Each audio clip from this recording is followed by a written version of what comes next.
Euclid's Elements, Book 3, Proposition 30. To bisect a given circumference. So let's have a given circumference. We'll call it ABC. And so our job, what we're trying to do here, obviously, is we want to bisect this circumference ABC. So the first thing we're going to do, step one, is we're going to connect A and C. And then we're going to bisect it. So we'll bisect it here at D. And then at D, we're going to draw a line perpendicular to AC. So we're going to draw BD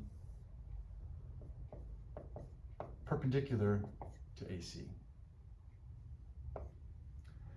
And then we're going to connect AD and BC.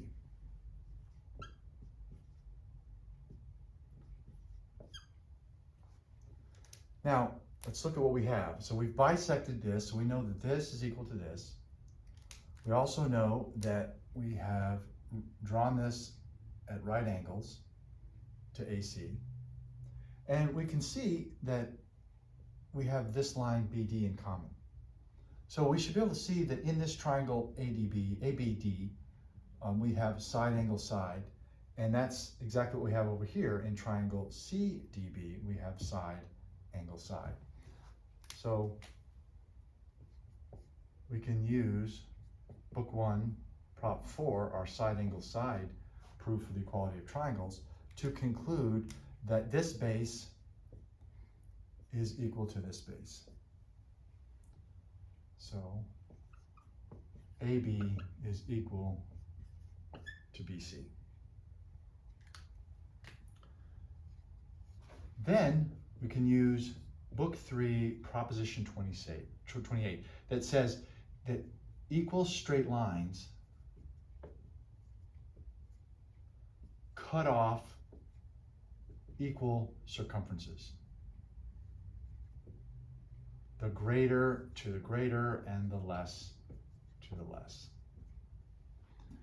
And so we have equal straight lines, and since they are less than a semicircle, so we're talking about a less to a less situation, this equal straight line is going to cut off an equal circumference as this straight line.